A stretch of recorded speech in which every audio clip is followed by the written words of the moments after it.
Good afternoon from Geneva. My name is Tony Consul. I'm the head of communications here at IATA, and it's a pleasure to welcome you back to this weekly briefing. I'm joined today by James Wiltshire, who's an assistant director at IATA in our external affairs department, and Brian Pearce, our chief economist, as well as Alexandre Juniac, our director general and chief executive officer.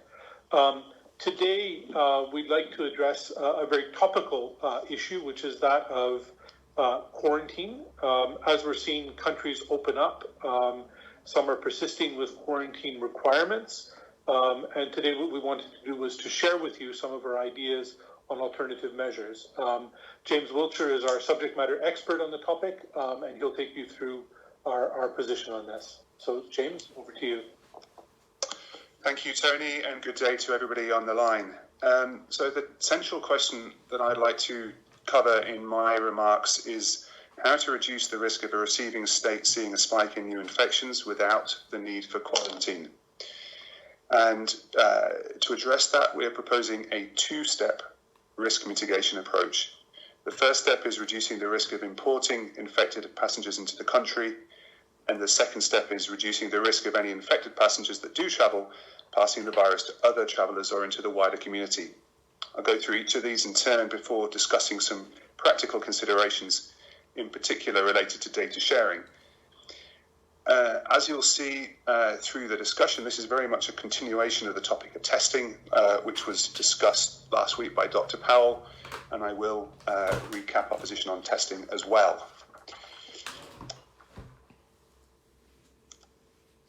So the first suite of measures are those intended to mitigate the risk of importing COVID into the destination country. And for this, we propose three measures. The first of those is discouraging symptomatic passengers from travelling. Airlines want passengers to feel able to book with confidence, and they don't want to let air travel be a vector of transmission for COVID to avoid spikes in infections and second waves at all costs. Therefore, many airlines are offering considerable rebooking flexibility to give passengers the comfort to do the right thing and to not feel that forced to travel if they or any of their close contacts are symptomatic or suspect that they might be symptomatic with COVID. Given the stress that many healthcare systems are under and the lack of easy availability to testing in some of the most affected markets, in many cases, airlines aren't requiring doctor's notes for consumers to be able to avail themselves of that flexibility. So that first measure is around discouraging symptomatic passengers from travelling. The second layer is the set of standard public health risk mitigation measures, such as health declarations, as well as health screening, such as temperature checks through the journey experience, etc. Very standard and will have been covered in previous briefings with you, I'm sure. So I won't go into those in more detail in the interest of time. And the third measure is COVID testing for travellers from higher risk countries.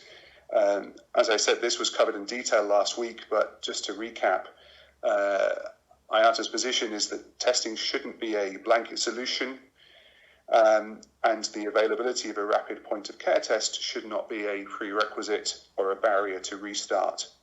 However, as I've said, we do see that there may be a role for testing to play for travellers from higher risk markets. And as Dr. Powell set out last week, if testing is required, there are a number of criteria that a testing solution should meet in order to, I think, be fit for purpose as part of the travel mitigation set. Firstly, testing should take place prior to travel, within 24 hours of travel. There are a number of reasons for that. The first is to enable passengers to arrive at the airport travel ready. For those passengers who cannot travel because either they or one of their close contacts are test positive, they can do all the rebooking, etc. from home. It avoids an unnecessary journey. And finally, it minimises congestion and delays at the airport itself. The next criterion is that testing needs to be widely available, and it also needs to have a very high level of accuracy, both in terms of avoiding false negatives and false positives. And ideally, it should be non-intrusive. As Dr. Powell explained last week, our preference is for saliva-based testing, as this will enhance passenger acceptance versus the very intrusive nasal swabs. Thirdly, testing needs to be independently validated, either by someone like the FDA in the US or Institut Pasteur in Europe. And the reason for that is to ensure mutual recognition, so that a test which takes place prior to travel will be acceptable to the country of arrival. Those are three measures to reduce the risk of importing COVID-19 in the first place. The second set of measures relates to reducing the impact of importation in case that it does take place. In other words, how to reduce the risk of an infected passenger transmitting the disease, and particularly into the wider community. Again, we propose three measures. The first of those is around reducing the risk of transmission during the air travel journey, and this relates to the measure set out in ICAO's takeoff guidance, the temporary multi-layered approach that has been covered in detail again in previous briefing sessions, so I won't make it a focus of my remarks here, only to say that IATA continues to encourage states to adopt and implement the takeoff guidance as quickly as possible. The second measure is contact tracing. And while the main focus of this two-step mitigation approach is to reduce the number of passengers travelling while infectious, an important backup is to be able to rapidly identify and trace the contacts of anybody who is discovered to be infectious. Contact tracing is tried and tested public health measure going back decades, if not centuries. While there is lots of discussion around the use of technology, and technology may be able to assist with large-scale implementation, contact tracing doesn't purely rely on technology. As I say, it's a tried and tested old-school public health measure. Finally, the third part relates to reducing the risk of transmission at destination. And here we're looking firstly at the general measures that are applied to the population as a whole, hygiene measures such as hand hygiene, coughing and sneezing etiquette, social distancing where possible, wearing of face coverings where social distancing isn't possible. But also the travel and tourism industry has drawn up a whole series of protocols and procedures to make tourism destinations as safe as possible, covering staying in hotels, visiting restaurants and visiting tourist attractions. So again, some specific measures there to make the travel and tourism as safe as possible and to reduce the transmission. So that outlines our two-step mitigation strategy. There are some hurdles to be overcome to enable the practical implementation of that, and the most pressing of those relates to the sharing of data. Obviously, that's critical for the implementation of health declarations and the sharing of that information, the sharing of test results, and also for contact tracing itself. Because of the data privacy concerns around this, it's right and proper that sharing of data should be between passengers and governments, or between governments and governments where possible, and not the airlines. And as a final point, we have a strong preference for the use of contactless technology such as government web portals or apps wherever possible. Not only does this avoid one possible source of infection risk, but it also avoids paper forms being used, reduces delays, and reduces the risk of processing errors. So that's a final point on the data sharing concerns. And that is what I have to share for today. Back to you, Tony. Great. Thanks very much, James. Now I'd like to call on Brian Pearce, our Chief Economist, who's done some analysis on the impact of quarantine on travel. So Brian, over to you. Thank you, Tony. So we have a few slides here which provide some evidence which it presents a rather straightforward point, pointing out the consequences that introducing a quarantine is equivalent to a full travel ban. If we could move on to the next slide.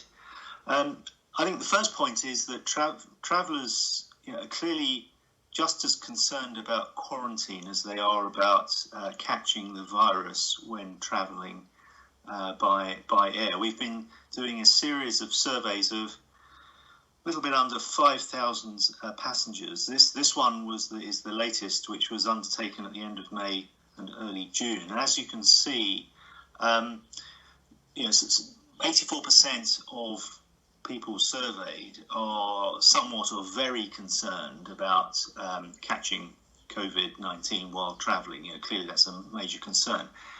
But the concern about being quarantined is equivalently high. So that's the first point. Moving to the next slide. The second is that the evidence that we've seen from the countries that have opened their borders for international travel, but with a quarantine, have actually not seen any increase, any statistically significant increase in travel as a result. And this chart here shows flights up towards the end of May. Those countries in blue are those that introduced entry with a quarantine, mostly in April, I think one in late March. But in the subsequent month or so that we've seen since then, there's been very little sign of people taking advantage of that to travel, at least in terms of flights. And then if we move to the next slide, a second angle on that is the bookings that passengers have made. And this shows the bookings that have taken place during the month of May, actually between the 1st and the 17th of May, for travel during either May, June or July. It's actually bookings net of refunds for tickets bought for travel in those months, which is why some of those numbers are larger than 100% down on the previous year. But as you can see, I think it's pretty clear that in the bookings data as well as the flights data, there's very little difference in those countries that have entry but with a quarantine and those countries that have a full travel ban to foreign nationals. And then moving on to the next and final slide. Of course, the UK has been a country that has most recently introduced a quarantine. And this chart here shows, again, bookings that have taken place net of ticket refunds. And as you can see, those have been negative for a long time as refunds of tickets issued earlier for travel during this period have exceeded new bookings. Now, there was a surge, but that took place just before the UK's quarantine came into effect in early June. And as you can see, subsequent to that point, subsequent to the introduction of that quarantine, we've returned again to the situation where actually refunds are in excess of the bookings for travel to the UK. So the point is that there are economic costs. Now, clearly, these quarantines are being put in place for health reasons, but we're just pointing out that governments also need to take into account that there are economic costs to that decision, not just because you will have fewer tourists arriving, but also because there's an impact on trade as well, because typically 50% of international trade, and this is not just finished goods, it's also supply chain parts and components for manufacturing. 50% typically are carried in the bellies of passenger aircraft, in the cargo holds of passenger aircraft. So obviously, if we don't have a pickup in the passenger business, there's an impact on trade as well as tourism. Back to you, Tony. Okay, thank you, Brian.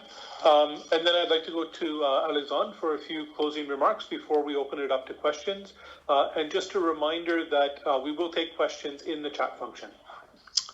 So thank you very much for joining us on this call. Hello, everyone. James has highlighted the urgent need for governments to address the quarantine issue.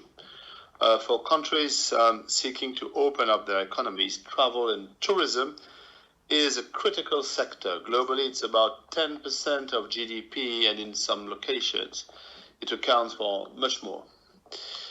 So the economic incentives to allow foreign tourists, I believe, is valid. But we also fully understand that after taking severe pain in the lockdown phase, no country wants to import COVID-19. To emphasize, we are not suggesting that government with quarantine measures in place should simply open their borders. We are suggesting that governments who assess the need for quarantine should consider a layering of measures with two objectives. The first objective is to prevent infected people from flying, and airlines are helping this with flexible conditions for rebooking, health declarations, and eventually COVID-19 testing for arrivals from high-risk areas are extra layers of protection. The second objective is to prevent clusters from forming in the case that an infected person does travel. Contact tracing will help with this process, and while the cost of contact tracing are significant, they are far lower than the cost of keeping the travel and tourism business in lockdown. On top of that, the ICAO takeoff guidelines will reduce the chance of infections while traveling.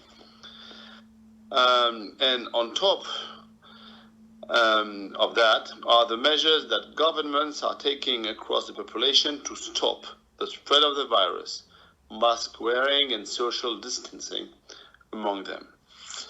We believe that this combination of measures offers the protections needed to be a credible way forward for governments, and it will enable millions of workers in the travel and tourism sector to get back to work. And just before taking your questions, I wanted to share a note of optimism.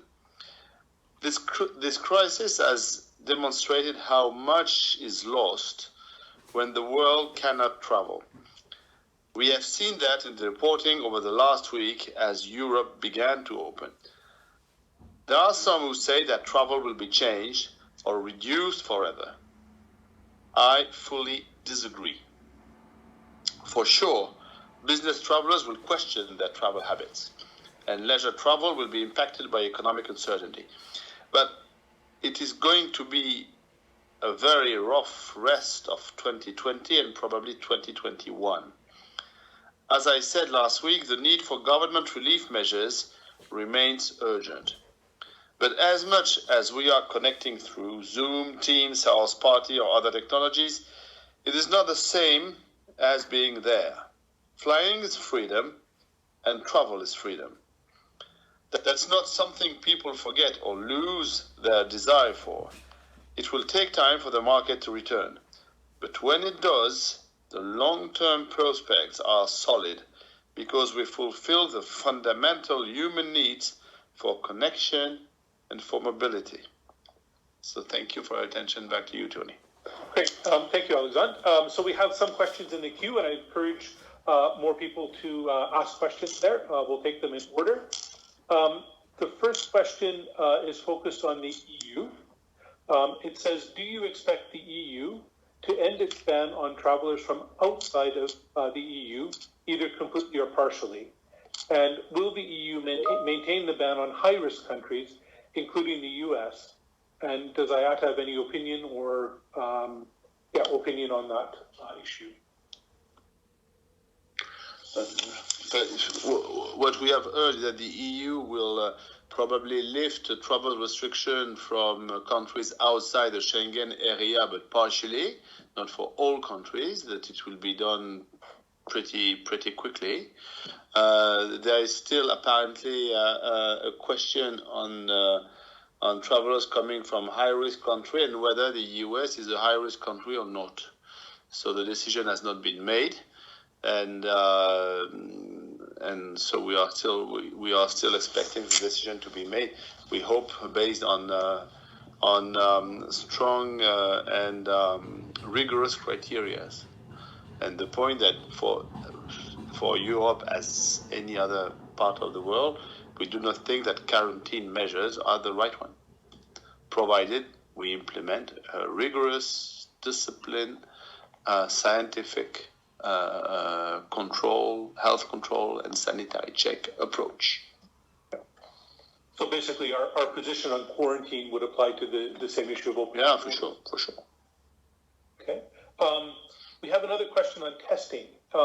It says that on testing, you are likely to need a test for your outward and your return journey. Will countries be able to make testing easily available for non-citizens? So, for example, when you are abroad, can we expect the same access to testing for your return journey? No, but for the moment, the question is not this one. If we advocate in favor of testing, we will do it if the testing system is ready. And if you have participated into our last press conference, it means that the test system should be reliable, fast, scalable, comfortable or usable or non-intrusive, whatever you call it, to be effectively used to test a large number or even whole passengers on the two sides of their journey. So that is the key issue. There is another issue is to see whether or not who will pay for this test. We are trying to develop an insurance policy to cover this type of expenses for travelers. So travelers could be able to subscribe an insurance policy to cover these costs, in addition to the quarantine cost, if any, or the treatment cost, if any. And so that are we think the key criteria to take into account when we talk about testing passengers. We have a question that basically says we've seen some setbacks recently. For example, in New South Wales, Australia, all of their recent COVID cases have been imported and discovered during quarantine. And over the weekend, we saw an Emirates flight arriving in Hong Kong with a number of passengers who were also carriers of COVID. So the question is, with these types of experiences happening, how can we convince governments that quarantine on arrival is not justified? We can. What we say to governments is two things. We understand that you don't want to re-import COVID-19, and so that you want to control the travelers potentially being infected. For that, the key, probably the solution when it will be available is testing. But as I told you just before, it is not available. But when it is, it will be probably one of the solutions that we will advocate for first. Secondly, we say that if you implement the multi-layer approach that we have recommended and that has been put together as a guidelines, worldwide guidelines by ICAO, that is the CART report or the takeoff report, it should reduce significantly the risk of transmitting infection either on board or from country A to country B. So we urge government to implement properly this multi-layer approach in which we accumulate a certain number of check and controls. Finally, we also say that we should discourage infected people or people showing symptoms to travel. That's also an important issue. But that could be also identified by the multi-layer approach we are putting in place through temperature control or health declaration. That's typically the type of measure that is a good prevention to have infected people traveling and transmitting the virus from one country or one region to another. Okay, thank you. There's been a lot of discussion about a potential second wave, and recently in Beijing we saw another outbreak. I guess the question has a couple of elements to it. The first is that having an impact on the Chinese or the other carriers serving Beijing? And the second is the way that the Chinese government is dealing with the outbreak. Does that have any significance or give us some sort of sight into how second waves might be treated? We are not medical specialists here, so I would be very cautious and modest in my answer. I would like to say a few things. First of all, the impact on airlines serving Beijing has been significant because the Chinese authorities have cancelled flights from and to Beijing for a certain period of time. So, first of all. Secondly, as far as we understand, there is no lockdown in Beijing. There are only some areas, very limited, that have been put back in lockdown. And the second measure that has been done is a comprehensive testing of people who could be infected, plus tracing, which apparently is an effective and efficient way of dealing with this outbreak when they happen. So perhaps that could be a source of inspiration for other countries or other parts of the world in dealing with these outbreaks that happen here and there. We see them in Germany, we see them in France, we see them in the US. So perhaps it's the right way of dealing with that. But again, we are not medical specialists, and we have to rely on the scientific authorities to do that properly and to make the right recommendations. Okay, thank you. We have a question on testing, and particularly, I guess, the availability and cost of testing. So, considering the public sector cost of COVID-19 tests, should privately run airlines be incentivized to offer, at full or subsidized costs, pre-flight COVID-19 tests in advance of a passenger's flight to ensure that asymptomatic cases do not travel? But we recommend, if there is any mandatory process to test or to whatever, to treat, to have anything related to medical treatment, medical testing or identification for the COVID-19 for passengers, it should be done under government responsibility and with government funding, because we think that it's government responsibility.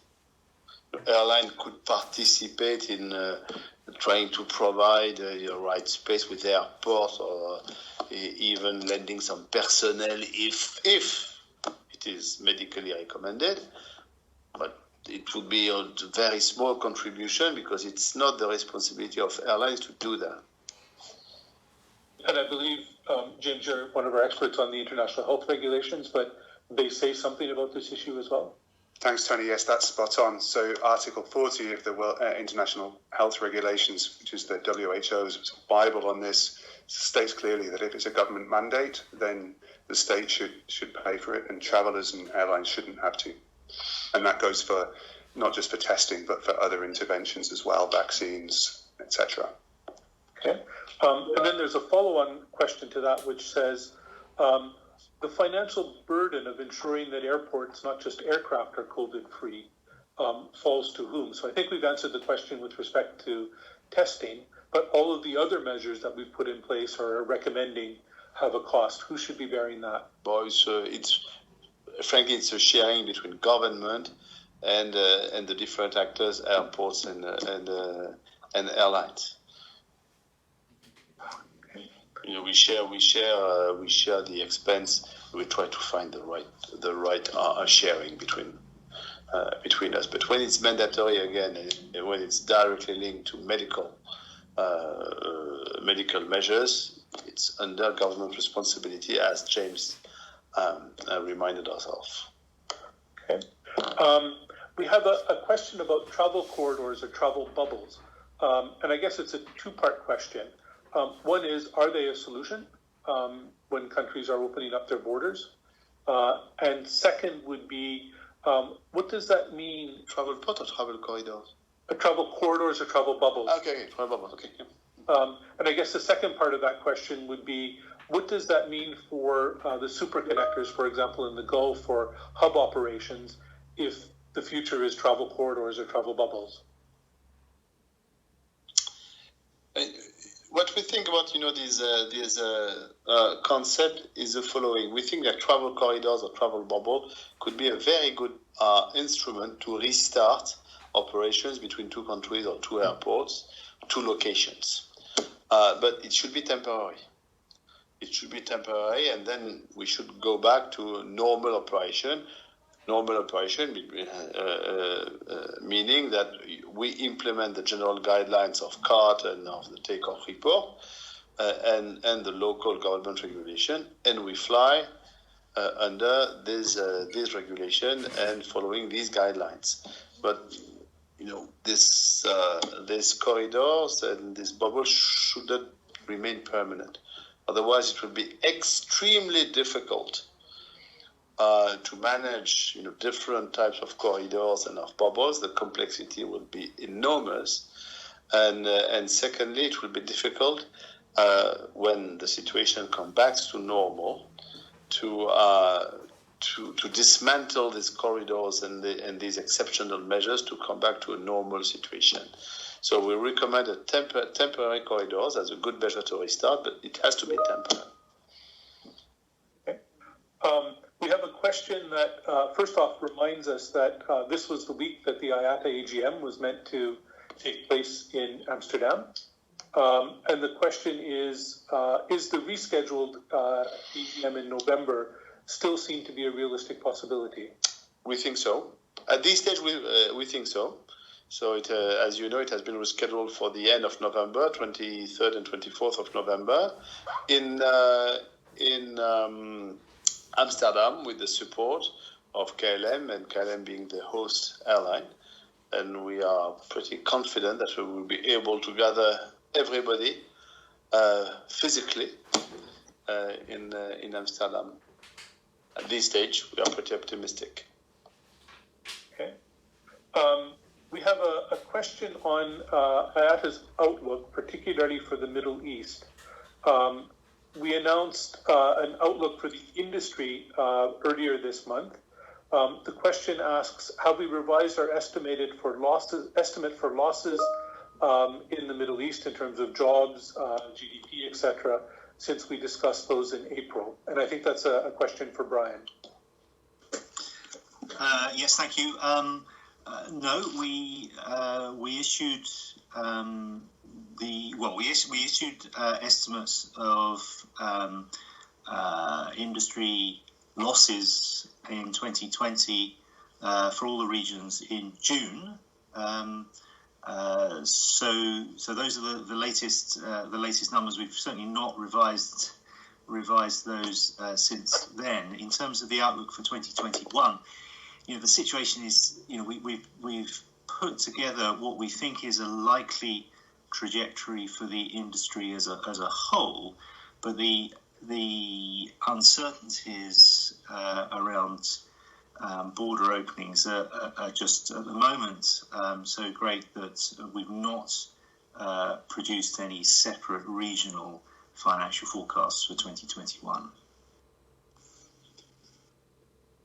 Okay, thank you, Brian. We have a question about the patterns we've seen emerging in Asia as China and other countries start to open up. The question says, or asks whether we're seeing a reversal of the recovery in domestic capacity in some Asia-Pacific countries on concerns about a second wave of infections. And what should we expect for the future? Is it a constant ebb and flow of flights? And have we done any modeling on how second or third waves might impact the industry? Brian first, and then I'll... Yes. So we did issue a forecast which modelled the impact of a second wave of COVID for the industry as a whole, where we may say an extra quarter of lockdown, and there was a significant increase. Our central expectation is that we'll see air travel global RPKs recovering 2019 levels in 2023. It could be delayed by a year by a second wave. Okay, thank you, Brian. We have a question on quarantine again. So it says, the emergence of disparate quarantine measures and protocols suggests that IATA's effort to build a global consensus, as we were trying to do with our regional meetings, hasn't gained the traction that we were anticipating. Do you expect traffic flows to remain distorted for an extended period because of the differing testing and travel routines? So I guess the first part of it is, is our outreach to states been successful? And then secondly, on the disparate regimes that are emerging, do we expect that to have a long-term impact? The first question is what? So we had the outreach to the 21 states in the hopes of trying to have a common approach to things. But the fact that we're seeing different countries take measures like quarantine or keeping their borders closed, etc., the question is saying, is that an indication that we weren't as successful as we were hoping? But we are. So the point is the following: we are in the process of implementing the CART guidelines. So it is not done. So we are pushing hard. The 20 states we have contacted, and that have all answered positively to our request to implement these guidelines. It's still not done, but it's a work in progress, and we are moving, we think, in the right direction. But we recognize that there is still a lot of work to do. So we will see. I think we will see again, and for a significant period of time, some distortion of the traffic flows due to discrepancies, existing discrepancies between countries, but the health and control measure for passengers. That is, unfortunately, and we think it's unfortunate. Okay. We have a question maybe for Brian or Alexandre. It says, if local governments are adamant about requiring travelers to undergo quarantine upon arrival, how badly will this delay the recovery of the aviation industry? As Brian said, the quarantine measure is an absolute deterrent to air travel. So if government continue to maintain quarantine measures, they will see no connectivity for their country. Okay. But does Brian wants to make an additional comment? No, nothing to add. You're quite right. I mean, as we saw earlier, where quarantines have been introduced, it's been equivalent to a full travel ban. It's common sense. Okay, so we have a question on Latin America. It says, last week, LATAM Airlines announced it will close its Argentinian branch, the first large airline failure in Latin America under COVID-19. Has this produced, or has the chance to do it, any positive step regarding financial aid to airlines in Argentina or more broadly in Latin America?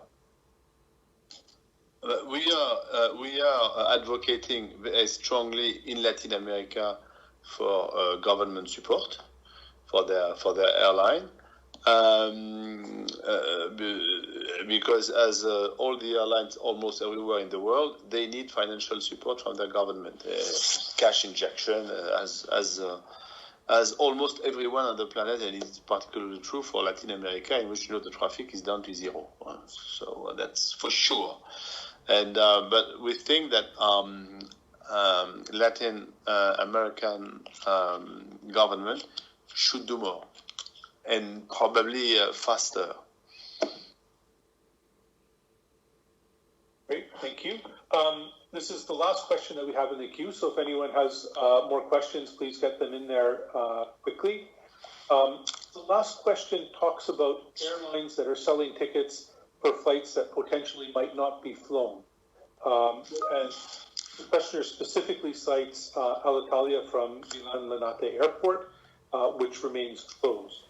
What does IATA think about this practice, considering particularly all the issues with ticket refunds that we faced earlier in this crisis? There are two elements for the answer. As you know, our refund policy has been to encourage the use of vouchers, to avoid airlines to spend cash at the worst moment of their existence. So we have advocated in favor of refunding passengers with vouchers, and we have also, of course, accepted, and we try to put that solution together to have refundable vouchers, but not now, not at the worst period, but later in 9 to 12 months. The negotiation is ongoing. Frankly, we hope that we will manage to reach a positive result. Still to be confirmed. Now, for the airlines, offering tickets from an airport which is closed, we can say two things. First of all, it's very difficult these days to have a pre-established, confirmed, stable program, flight program or network program, when you have all these measures that are changing every day, all government regulations are changing every day that have an impact on the availability of the route and the possibility to fly. Very, very difficult. So, but of course, we think that the airline shouldn't propose, if they are sure that the airport is closed, any flight from an airport or from any destination or to any destination in which they know in advance, almost for sure, if it is possible in this very uncertain situation, that the flight is not possible. Should be avoided. Okay. We've had a few more questions come in. So this is, I think, an extension of the question we talked about earlier.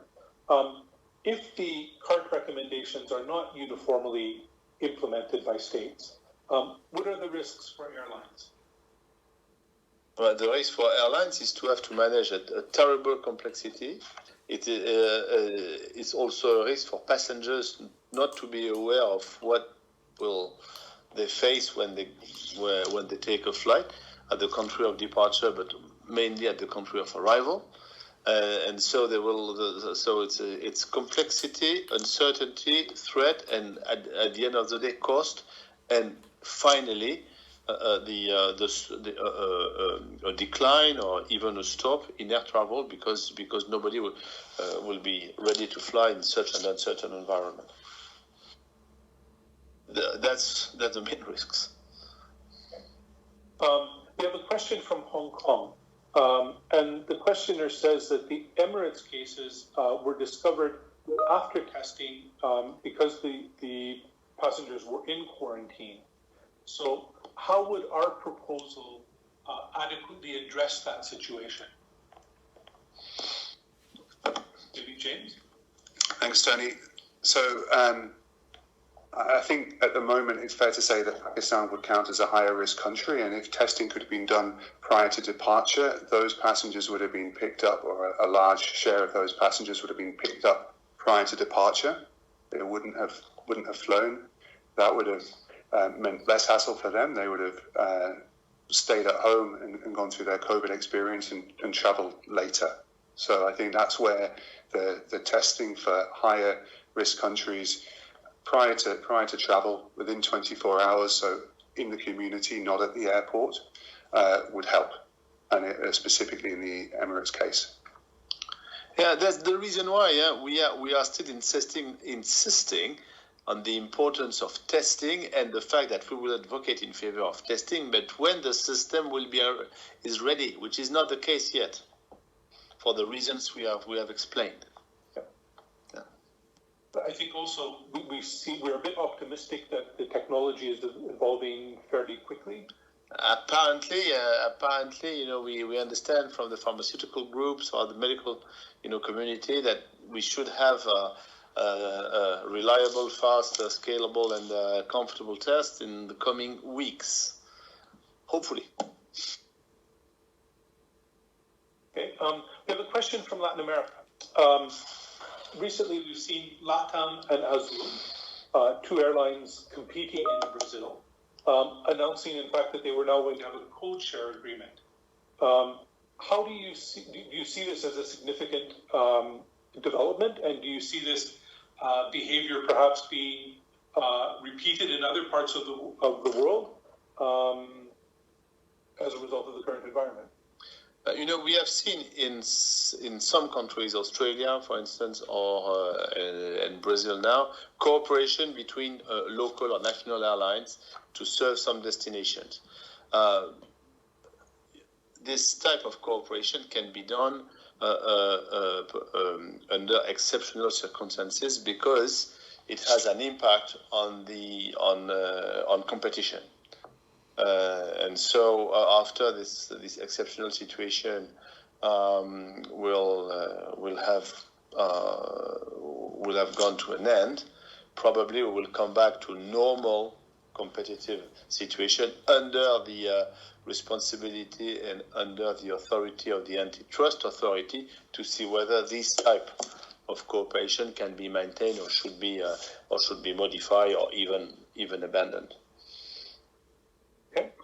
And we now come to the last question we have in the queue. And that says you've got three big markets, the US, Brazil, and India, that are also real problem areas for the virus.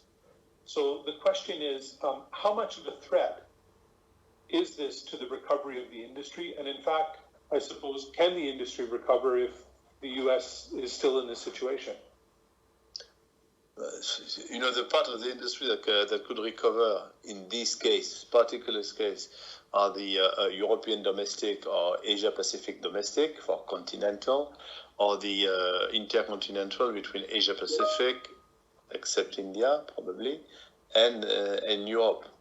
So it's almost two-thirds of the market, slightly less, 60% of the market, which is already significant, but of course a big chunk of it will miss, which is the US and India and Brazil. Yeah.